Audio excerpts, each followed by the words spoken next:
beloved. Welcome to another chapter of the book of Sean. Thank you for tuning in. Got a great show for you tonight. My dear sister, Talasia Gordon is here. We're going to talk about her journey. She's a gospel singer, entrepreneur. She's a downright superwoman. But every now and then, superwoman needs a rest too, okay? Superman can't be Superman all the time. Sometimes you got to take a nap. You got to rest, take care of yourself. And my sister has a powerful story of what happens when you don't do that, when you can't find balance between work, life, love. And I'm not talking about loving other people, I'm talking about loving yourself. You know what I'm saying? I can't wait to listen to her story, and I want you to hear it because she is a cautionary tale for all of us on how we have to do better, not just by other people, but do better by ourselves. Come on, you know you want to say amen or something to that. We're going to do some Ask Dr. Sean later, but we always start with the headlines. So, Hailey, play the bumper, man. So, you guys, we love teachers here at the Book of Sean. I love teachers. I think teachers are a national jewel and a treasure, but not this one. Angelica Torres is a teacher in Indiana in a private school who recently admitted, listen to this, that she had a kill list. And on the kill list were students in her class and other teachers and administrators in her school. You heard me. A teacher in Indiana who teaches the 5th grade was arrested for having a kill list. And the kill list was reported by a student who somehow found out, and he wound up telling people at the school that this was going on. One of the people who were on the kill list, one of her students, Portia Jones, reported that Torres, this rogue murderous teacher, would-be murderous teacher, said in front of a full classroom that she wanted to kill her middle school friends, her high school friends, and half of the friends she had in her life. And it just goes to show you, beloved, before I get into the teaching part of this, that people are not doing well in 2022. Come on, say amen to that. People are not doing well in 2022. And this is a wonderful example of how not well people are doing. You, a teacher in a classroom, getting up in front of your students, telling them that you want to kill your middle school friends, your high school friends, and half your friends. Here's what we can deduce from that. You should not be teaching. You should not be in front of no classroom. See, it just goes to show you that mental health should now be a qualification for teaching. Everybody say something, because you know I'm right. Mental health should be a new qualification for teaching. And before you can get up in front of a class, I don't care how many certifications you have, how many bachelor's degrees you have, your little master's degree, I'm happy for you. If you are mentally and emotionally imbalanced, I don't want you near my children. How about that? There's a teacher literally has a kill list, and students have to deal with that.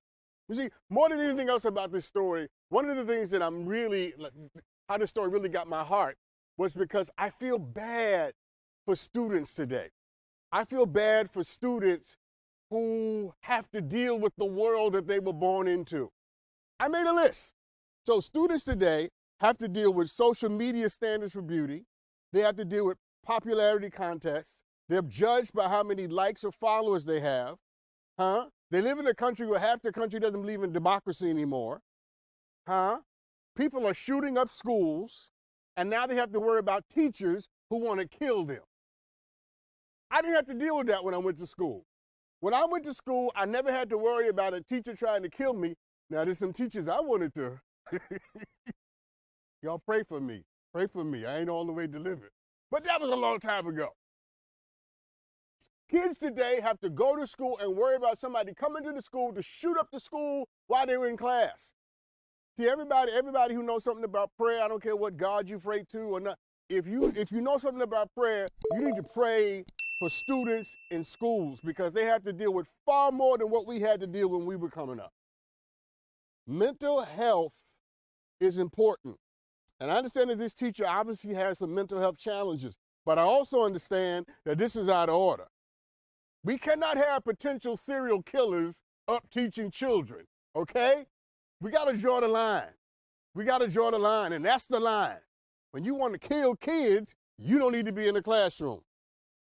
So let me just say this and then I'll move on. To all the children of the world and all the students and all the schools in the world, hang in there. We love you, even though we don't act like it all the time. And more than loving you, what you should know, that we need you too. All right, let's move on. Let's talk about what happened in San Antonio, Texas. By now, all of you have heard of the San Antonio police officer who being charged with 2 counts of aggravated assault because he shot a 17-year-old while he was eating a hamburger in a parking lot. Eric Cantu was shot by Officer James Bernan because, according to the police officer, the vehicle that Eric was driving evaded him the night before during a traffic stop, and the officer suspected that the vehicle was stolen. And if you haven't seen the video, you should probably go Google it, because it's something to see. To see a police officer shooting at a car that's pulling off with a 17-year-old sitting in the passenger seat. You really need to see the video. Make sure you Google it after the show. Now, let me just say this so I can be clear, okay? Police officers don't get to shoot people because they evaded them the night before. Everybody say amen. Police officers don't get to shoot people because they drove off. You don't get to shoot people because somebody hurt your feelings. Huh? You don't get to use deadly force because somebody didn't follow your command. And this is exactly why I just did a story about why some people shouldn't be teachers. This is a story about why some people shouldn't be police officers. Because if your ego is the thing that leads as you encounter the public, you need to find you another job. Find you another job, sir. And luckily, in San Antonio, they fired him. They fired him and charged him right away. All right. That's why I did this story. Not just because of the ridiculous shooting that happened to a 17-year-old while he's eating a hamburger in a car, but I want to know, how is it possible for San Antonio, Texas, to fire a police officer right away, charge him right away, but when it came to Eric Gardner, y'all ain't talking to me. Come on, talk to me, somebody. When it came to Breonna Taylor, when it came to Tamir Rice, those officers were not fired, and charges were not brought right away. So what is it? What's going on in San Antonio that the rest of the country needs to learn about? Why is it taking so long when a police officer kills or shoots an unarmed person for police officers to be dealt with in a way that is proper in the adjudication of the law? I'm not talking about firing police officers for no reason. If you shoot somebody who doesn't have a gun, you should be fired. How do you keep your job? I don't understand it, Juan. I don't get it. Juan's over there. I don't understand it, people. See, I want to send my prayers to Eric Cantu, who is unconscious and on life support. And I want to send my prayers and condolences to his family. But I want to say this even more importantly. Eric Cantu should not be in the hospital no more than Eric Gardner or George Floyd should be dead. And we have people with guns and badges who don't have the emotional, psychological, or moral disposition to carry a flower. They need to find them a different line of work. And in the same way that we need to raise our standards for the teachers that we choose, we need to stop scraping the bottom of the barrel for the police officers that we hire. Let me move on before I start cussing. Talasia, I'm trying not to cuss, girl. I'm trying not to cuss, but it's about to come out. All right, let's change gears and maybe take a little lighter note. So NASA recently says that a mission to knock an asteroid off course and to test a planetary defense system succeeded beyond their wildest expectations. The double asteroid redirection test slammed a small spacecraft into an asteroid to see if it could change the orbit of the big rock, and apparently it did. And apparently the asteroid posed no threat to the Earth because it was 7 million miles away. But the real question, and why I'm doing this story, you ready for this? Is what does NASA know that it's not telling the rest of us? I want to know. Come on now, don't act like you ain't with me on this. We've seen this in movies, right? Where they slam the thing in the asteroid and then the asteroid redirects or blows up. It was only in the movies, right? I could name movies that this was in. And now NASA is doing it in real life. And you gonna tell me you don't want to know what NASA might know? I'm not claiming that there's a conspiracy going on. I'm not a conspiracy theorist. I'm a rational person. I believe in reason and science. But I just want to know, if there is something to know, I want NASA to tell me. Come on, y'all. If something's headed this way, I want somebody to tell me. I need to know, because if the world might come to an end in the foreseeable future, I need time to do all the things I would do if I knew tomorrow didn't matter, which is eat pizza until it came out my nose. I cracked myself up. Somebody in here to laugh with me. Anyway, I'm just saying, it brings up a rather interesting question, doesn't it? Here it is. What would you do today if you knew that the world was going to end tomorrow? What are some of the things you would do right away? What would you do today if you knew that tomorrow was never going to come? And if you don't know the answer to that question, it's because you're not living a thoughtful life. I need you to live a more thoughtful life. And if you've never thought about that, this is a chance to do it right now. What would you do today if you knew tomorrow was never going to come? I know some people may think that question is too fatalistic and too morbid and macabre, but the reality is you ought to ask yourself that question at least once a year, and whatever the answer to that question is, that's what you should be doing. Whatever you would do if you knew that tomorrow would never come, that's what you need to be doing right now, because that's the thing you most want to do. And if you're not doing what you most want to do, then I don't understand what you're doing. And I don't understand why you're doing it. You ought to be doing the things that bring you joy, make your big toe shoot up in your boot, put a smile on your face, make you want to clap, shout, dance. And if you're not doing that, then what are you doing with your life? You were not born to pay bills. Talk to me. You were not born to pay a mortgage or the rent or the car note.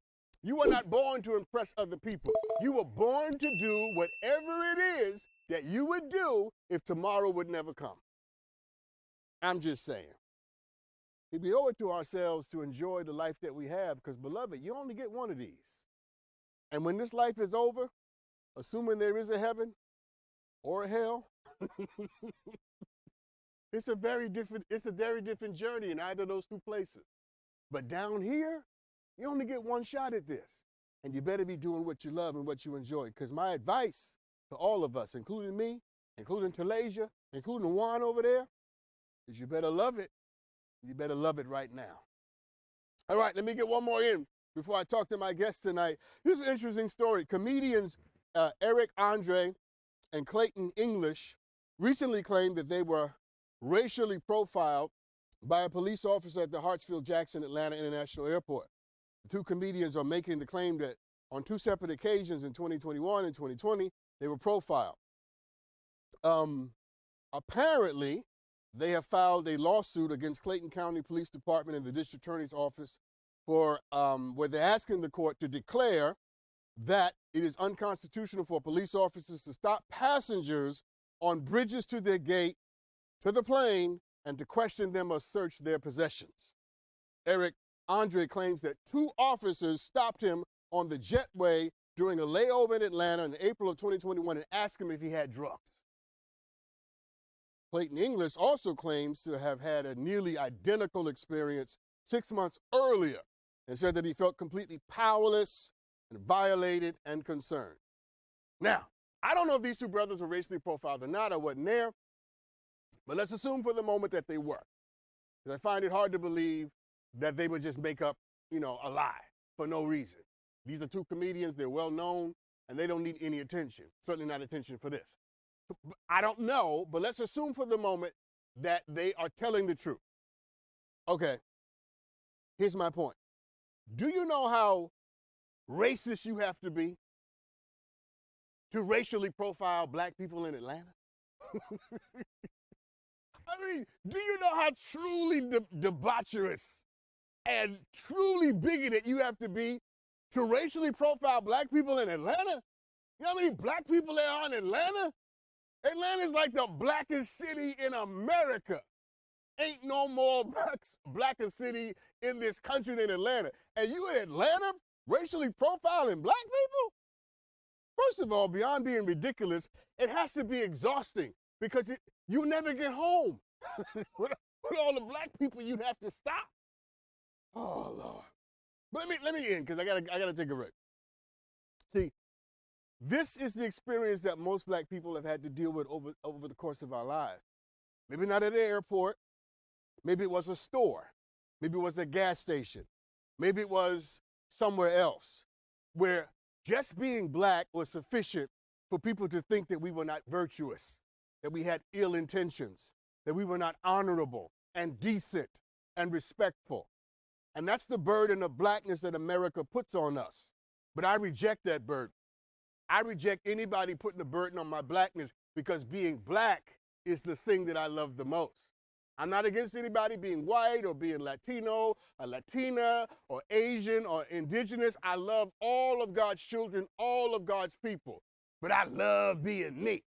And you ain't gonna never make me feel bad about being what I am. Shout out to the two comedians for holding people accountable.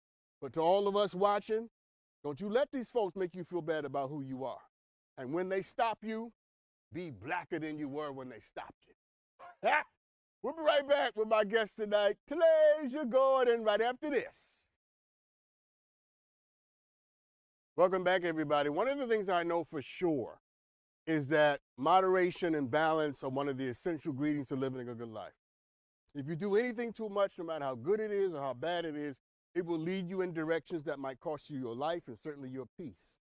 My guest tonight is a cautionary tale. And one of the things I want to help her do tonight is discover where it comes from in her past, in her journey, in her mind, in her heart, that she gives so much. I'm glad she's here tonight because so many black women give so much to so many people. And in the end, they never give enough to themselves. She's a gospel singer. She's an entrepreneur. She's a superwoman. But I want superwoman to get some rest. Welcome to the show tonight, Talasia Gordon. Hey, Talasia. Sean, thank you so much for having me. Oh my goodness, it's such an honor. It's my pleasure. I love your smile. I love your energy, and I'm so glad you're here. So listen, I'm gonna walk through your story in a certain way. So just follow my lead through this, because I want people to hear you and feel you, but I also want them to learn from you, right? Because we got a lot of work to do tonight. So let's make this thing touch the ground. What happened that led you to having to go into the hospital? Tell everybody that. Well, Dr. Sean, I am guilty of being a workaholic. I admit it.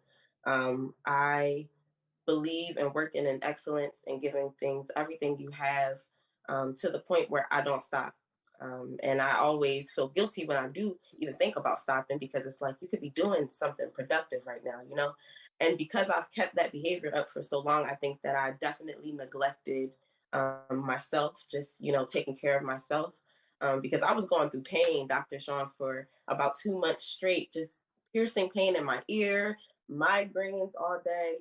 And I was just pushing through it. I was going to work. My music video was about to drop soon, and I couldn't stop. I had to keep going. So I pushed through all of it up until the week that my music video was supposed to drop.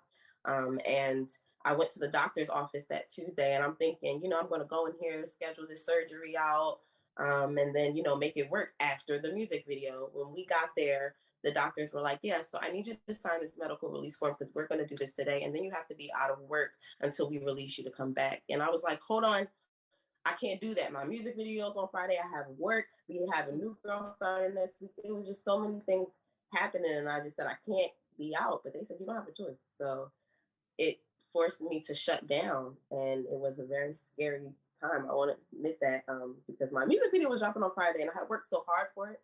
And at this time, it was like my body said, stop. Talasia, do you see me shaking my head? Yes. And that's only because You had a pain in your ear. Physical pain was manifesting from the routine, the habits, the pattern, the grind, the tenacity. And I would admit, and I say this in a positive way, the hustle, right? Because you're a hustler, you're a go getter. But it was manifest, all the pressure and the tension was manifested itself as pain, and you were ignoring it altogether. Yes. Yes. And you ended up in Yes, the I was. hospital, right? Yep. Yeah. Yep. Say that again. I didn't hear you. Yep. I ended up in the hospital, and then I had to schedule a follow-up appointment, and that follow-up appointment had me shut down for days. Yeah, yeah. Well, you know what?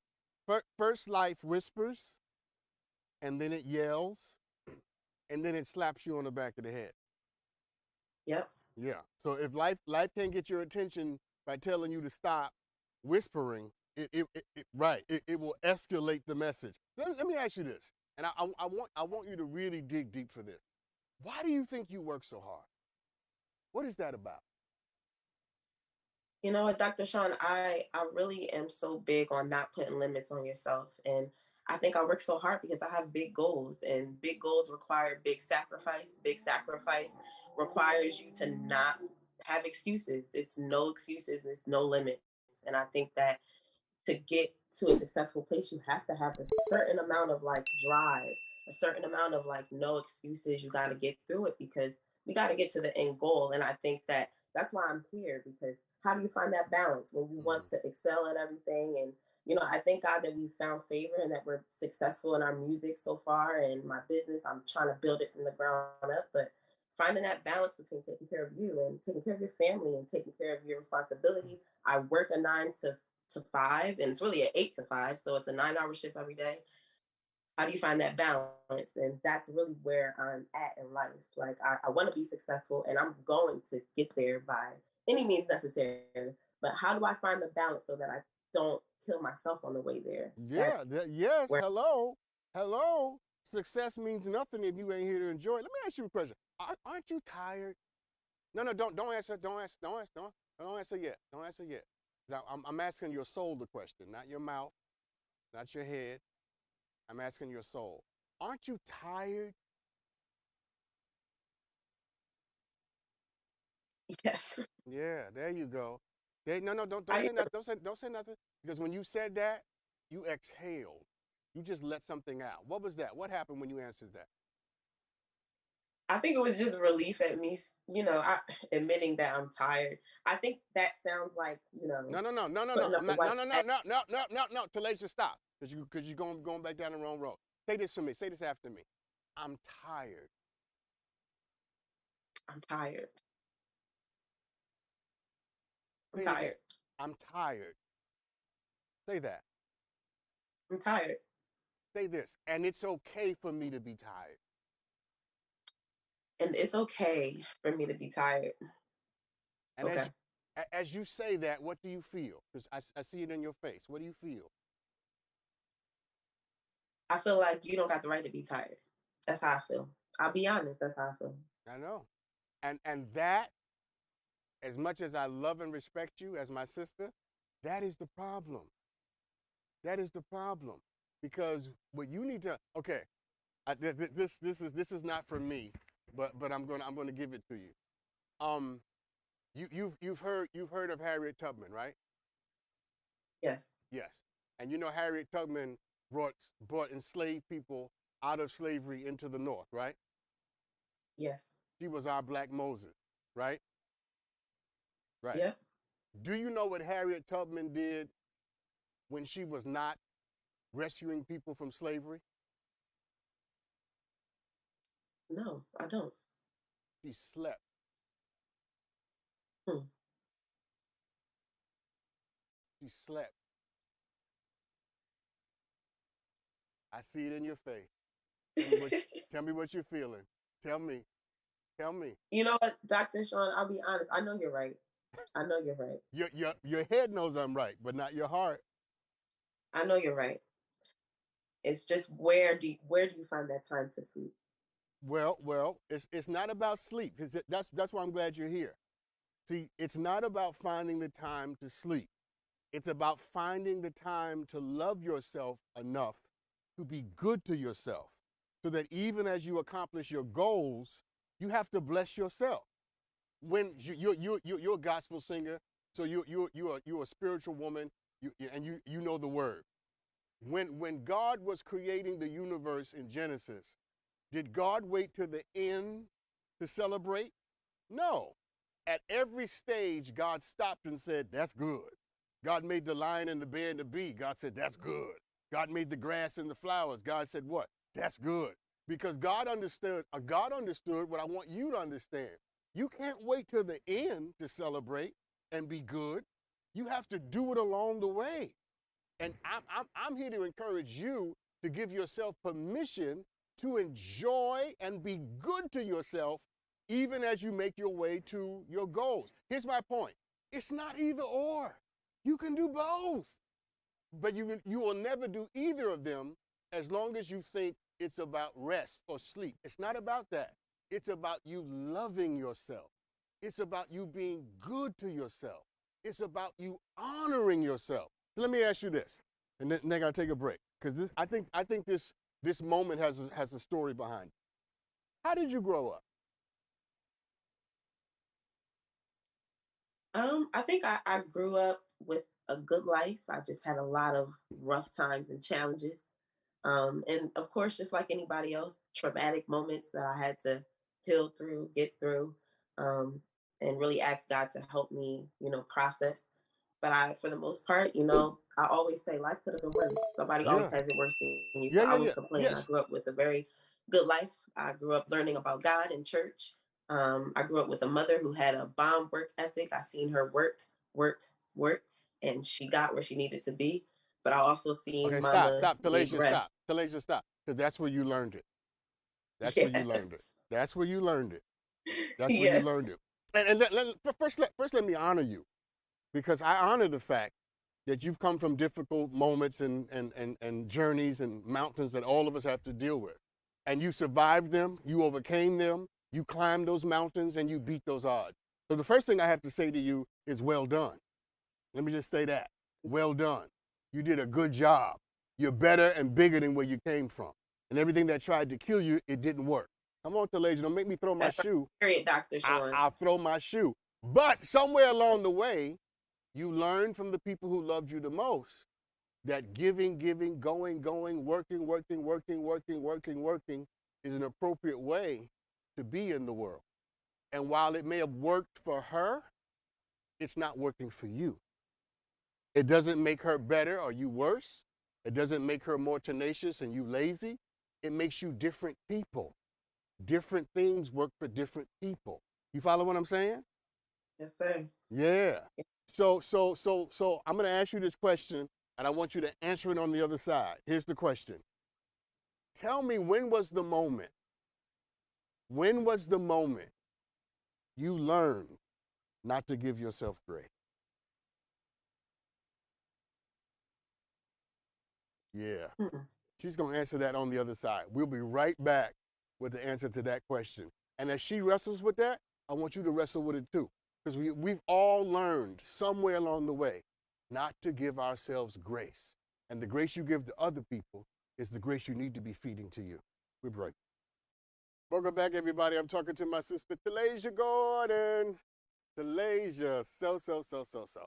I asked you a question before we took our break, and I'm really interested in hearing the answer. So at what moment in the journey do you think you picked up the practice of not giving yourself credit?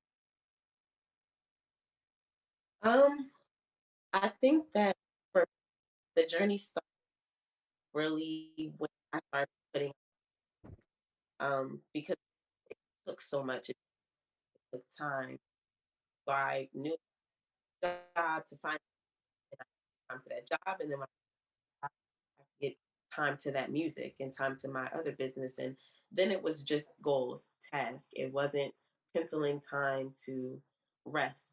It was just, we got to get this done. We got to get this done. Here's our timeline. Got to be productive. Got to make sure it's excellent every day. And I don't think I learned that grace is necessary until my last concert. my body, my mind, everything was just so tired and worn out. And I said, we got to do things differently next time because I need to give myself that rest time.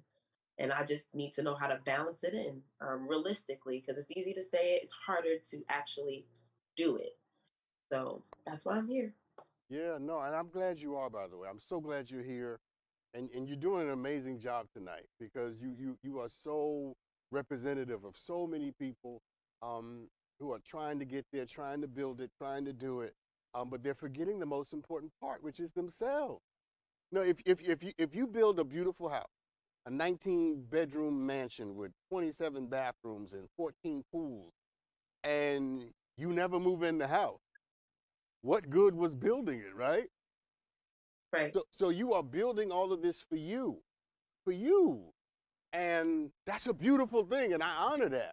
I just want to make sure that you are around long enough to enjoy what it is you're building. Let me ask you this. Out of all the things that you do, because I'm interested, I want people to know a little more about what you do. Out of all the things that you do, which one of the things that you, I mean your careers, which one of the things that you do that you love the most? Which one do you love the most? Music, Music. That's your thing. hands down. So here it is. I'm gonna ask you the same question that I asked people in the beginning of the headline part of the show. If you knew tomorrow was never going to come, and today was your last day, what would you do today? That's a great question. And I thought about it long and hard, and it didn't take me much time to figure out that I would be doing just what I'm doing now. Music is the vehicle for ministry.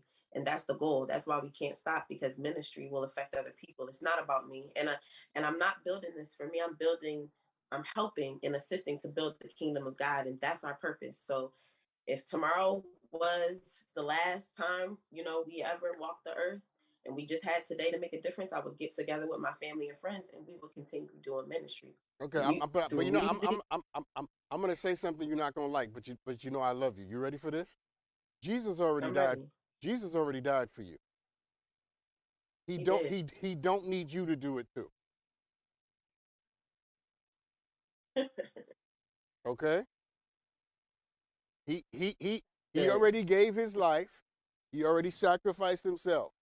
And he did that for you. For you. So what he wants is for you to take that gift and to do something that blesses the world, but he wants you to honor the fact that he loved you by convincing you to love yourself. You see, here's what I found. I've been see, I can talk about this because I've been guilty of this. When you're in this line of work and you want to help people, help people, help people, help people, sometimes you feel like that's the most important thing. It's the most important thing about you. But the reality is, the most important thing about you also happens to be what you bring to the moment, what you bring to the table. So let me ask you this. Um, and this is a hard question. And I'm looking for a different answer than the one you've given already tonight. Why do you honestly think you don't take care of yourself more and better? I think I put other people above me. There you I go. put them Stop. No, above. stop. That's it. That's it. That's it. Now, when you say that, when that comes out of your mouth, out of your spirit, out of your soul, does that sound okay to you? You want my honest answer, right? Yeah. Because my honest answer is yes. And no, It, no, no. it is. Stop. Stop. It is Stop. my first goal to Stop. be I'm not being selfless. rude, but stop. No, no, no, no, no. No, no, no, no, no. Let me tell you something. It is okay to put people and make people a priority in your life, but when you are putting people ahead of yourself to the degree that it put you in the hospital, you are doing something wrong. Hmm. Yes? You agree? Yes, Dr. Sean. You're Yes. absolutely right. Yes. Absolutely. Yes. To the degree that it puts you in the hospital, you have a wonderful heart. You have wonderful intention. Your practice is the thing you're not doing right. So let me ask you this. How about you start scheduling some me time? And it's not lazy time. It's not sleeping time. It's me time. It's time where you go somewhere and you take care of the gift. You're good at giving the gift, but you're not good at taking care of the gift. How much gift can you give if you don't take care of it?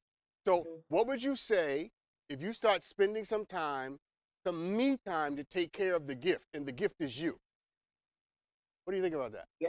Yes, Dr. Sean, that sounds good. I have vacay time. I need to take a vacation. Yes, you do. Listen, out of all the people I've talked to this year, no one that I've met needs a vacation more than you. And more than that, nobody else deserves a vacation more than you. Deserve it. Do you hear me? You climbed out of the darkness, sister. You spent a night in the day in the deep, and you beat every demon in there. You've come through the fire. You've come through the rain. You survived the flood. You survived what America feels about black women. You survived what America feels about black people. And you came through it, and you're still standing. You deserve to be applauded. You deserve to be celebrated. But you deserve to love yourself enough to know that the gift that you are must be protected. And you have to protect your gift. You know why? Because 10 years from now, we still need you. 5 years from now, we still need you. We still need your music and your brilliance. And if we don't have access to it because you're in the hospital, then what are we going to do? You're right. You're absolutely right. Yeah. It's the best way to put it. You're absolutely right. Yeah. So promise me this. I got to let you go. But promise me this. You will schedule some time, and I want you to see it differently. Not to rest, not to sleep, but to take care of your gift. Yes, I promise. As soon as we get off of here, I'm looking at the calendar, Dr. Sean. Okay, good. Talasia, you make me happy. You make me so happy, okay? Thank you for coming on tonight. Thank you for having me. Oh, my goodness. This is an honor. Thank you so much. No, it's my pleasure. My pleasure. Listen, everybody, we will be right back. I had a lot of aha moments from talking to Talasia. I learned a lot of things. I hope you did too. She's a wonderful sister, and we need her. It's like we need you. We'll be right back right after this. Welcome back, everybody. So listen, that was a powerful, interesting conversation, and I learned some things, and some things that I think all of us can learn from Talasia's journey. Let's do some aha moments. Hailey, play the bumper, man. Here's what I got from that. What I got from that is we are so committed to helping other people and accomplishing our dreams and finishing our journey that we forget that the point of all of this is to make sure that we end up enjoying it. What good is a kingdom that you build or a queendom that you build or a castle that you build if you're not there to enjoy it? And if you're doing something so vigorously and so stridently to the degree that it's hurting you and putting you in the hospital or making you feel bad, then maybe you should change what you're doing. Or maybe you should change how you're doing it. Because you can have the right goal, but have the wrong methodology. You can be heading in the wrong direction, but walking in a way that's going to break your knees. See, I think all of us have to do exactly what I tried to tell Talasia to do at the end of that conversation. And that is honor your gift. Take time for your gift. Take time for who you are. Because when it's all said and done, what can you offer the world if you have not curated it, honored it, and protected it from the things in the world that would love to leave you empty? I didn't come up with this, but the person who did had it right. You see, when the scripture says your cup runneth over, it means that everything that pours out of the cup is for other people, but everything in the cup is for you. And how can you pour into other people when you're empty? Yeah, remember that. You're not selfish and you're not a bad person if you take care of yourself. In fact, what you are is someone who knows exactly. All right, let's do some Ask Dr. Sean, people. Play the bumper, Hailey. So, you guys always send me amazing videos, and I'm always grateful for the ones that you send. Let's take a look at this one. Hi, Dr. Sean. My name is Deanna, and I'm from Minnesota. Been dealing with a situation that occurred about 8 years ago. Something is blocking me from completely being able to move forward. My question for you is it always important to make an amends with family members after in a dispute? Or is it okay to let them go? Well, first, thank you for the question, and it's a great question. I think it depends on a couple of variables, not the least of which happens to be it depends on what the situation is and the infraction between the two of you happens to have been. There's some things that happen between family members, and they are forgivable, and they are easily forgiven. There are other things that happen between family members that take more time. I don't think it's a hard, fast rule that everybody in your family, you have to be connected with no matter what they've done to you. I think that's a recipe to be crazy and to be hurt and to be a victim without acknowledgement. No, just because somebody happens to be a member of your family doesn't mean that they have carte blanche and unfettered access to you in your life. There's some people you do have to wall off. There's some people you do have to draw a boundary because they're not able to draw one for themselves. And what they've done is so heinous and so hideous and so horrible and so egregious that it requires time to do things that, a sedentary, immediate conversation won't do. See, what I would say to you is protect yourself and your heart and your journey and your life, but also try to leave yourself open to the possibility that maybe down the future, you guys might be able to have a conversation that is rooted in forgiveness, that's rooted in grace and mercy, and rooted in accountability.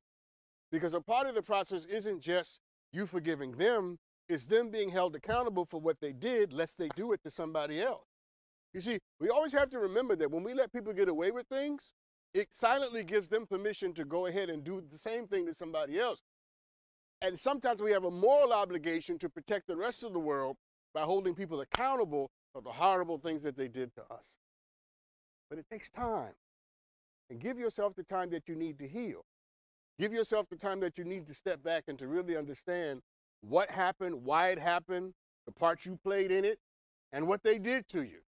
Don't ever rush. Don't let anybody rush you into accepting something or doing something or accepting somebody before you're ready.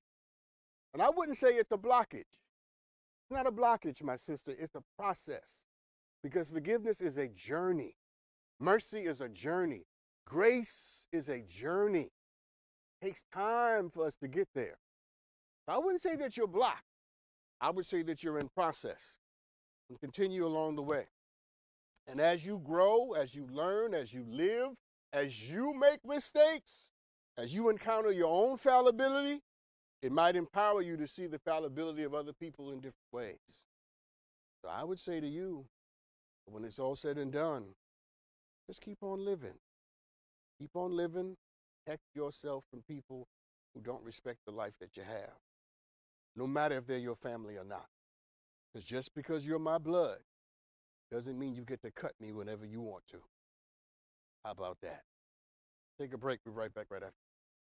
That he lives a life of luxury because God wants us to have everything that we desire and deserve.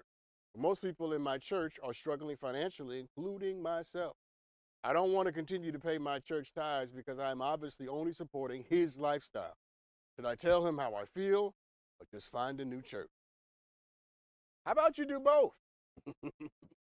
Yeah, how about you do both?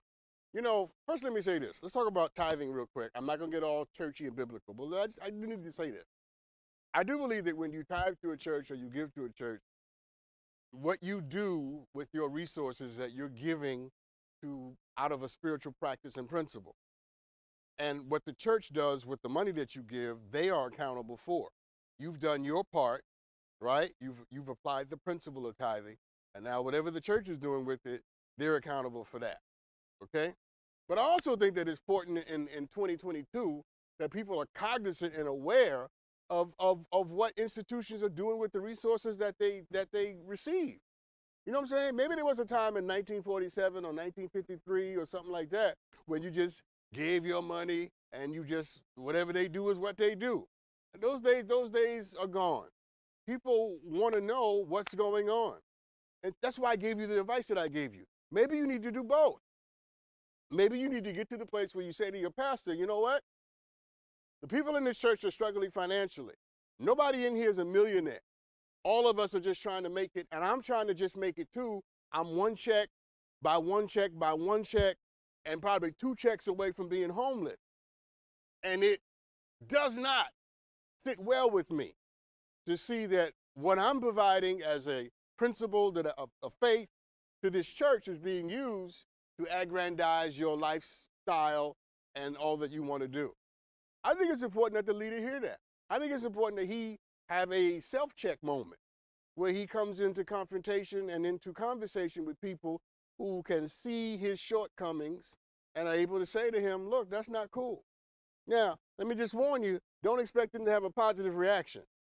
Don't expect him to pat you on the back and say, well done, my sister or my brother. Because I'm telling you, he's going to have a visceral reaction because his lifestyle has become a habit. But I think it's important that leaders are loved enough to be told the truth. And maybe after he hears the truth, he might be able to make some adjustments into how he presents himself, manifests himself, and what the church does with the resources. I also said that maybe you should leave that congregation because clearly you have some negative feelings about the leadership of the church. And I never think that it's a good idea for a person when they've turned sour on a leader to stay in the organization because it's only going to fester and get worse. It's only going to agitate you, and it's only going to distract and deter you from why you're there. If you really are fundamentally diametrically opposed to what a leader happens to be doing, then you owe it to yourself to have a conversation with the leader about what you think and feel and to liberate yourself so that you can go somewhere and get what you need. Because you don't need to be in church fighting political battles about money or anything else. You need to be in church feeding, growing, and watering your soul because life is tough, huh? And people are crazy, huh? And bills are due. And you need all the Jesus, all the God, and all the Holy Ghost you can get to help you make it from one day to the next. That needs to be your focus. So go find you somewhere where you can come back to what it's really about, center yourself, come back to the middle, and grow beyond your bills and your circumstance. Because I dare you to believe. You ready? I dare you to believe. Come on, you ready? I dare you to believe that the income you have now will not be the income you have always. Something good is going to happen for you somewhere else. All right, somebody else sent me a video. Let's take a look at this one. Hi, Dr. Sean. My name is Shanique from Georgia. How do you tell the difference between compromising your relationship or settling for what you want? Great question. Thank you for that question. Here's how you tell the difference. What is it doing to you? If you are violating things about you that you said you would never violate, then you're not compromising, you're settling. Compromise is when you're able to say to someone, I like things a certain way, but I'm willing to negotiate with you so that the way that I like it doesn't have to be the way that I get it all the time. But when you are sacrificing who you are, when you are doing things that are diametrically opposed to who you know yourself to be, when you are feeling bad about yourself and you're feeling horrible about what you're doing, when you can't look at yourself in the mirror, when you know that you're connected to somebody who's doing something that's hurting you and you know you're being hurt, and yet you keep your mouth closed. You don't say nothing because you don't want confrontation. That's not compromising. That is violating the fundamental tenets of you. And nobody, I don't care how sexy he is or how sexy she is or how beautiful they may be, nobody is worth the pain and the misery and the horror of violating yourself. And nobody, first of all, who loves you should want you to violate yourself. Whenever you're connected to somebody who would allow you to violate the tenets and the principles and the best of who you are connected to a wolf who wants to make you their meal. You know how you know? You know because you already know. You know because you asked the question. And when you ask the question, a part of your soul and your spirit already knows this ain't about compromise. I'm violating myself. So let me move past your question and give you what you really want. Let me give you all the room you need to liberate yourself and to set yourself free and to understand that the person who's asking you to violate yourself ain't the only person in the world that you could be connected to. There's love out there waiting for you. There's joy out there waiting for you. There's another relationship out there waiting for you. And that person won't ask you to violate the best of who you are. They will ask you to compromise. because there is no relationship without negotiation. But violation, totally out of order. All right. Woo, I got fired up with that. Listen, everybody, let me end with this. Make sure that as you go forward in life, that you are keeping your balance. Talasia taught us tonight that we have to grow and not just gain. The goal is not just to get. The goal is to make sure that we enter into the best season of our lives, healthy and whole. What good does it matter if you come to the best moment of your life, but you are broken and frayed when you get there? Be good to you, beloved. Feed yourself some grace and mercy. Be kind to you, and the rest of the world will respond to how you treat yourself. I'm trying to tell you, when it's all said and done, you deserve it. You've earned it, and I want that for you. Thank you for tuning in. I'll see you next time. Y'all be good to each other, all right? And remember, I love you. Can't help it.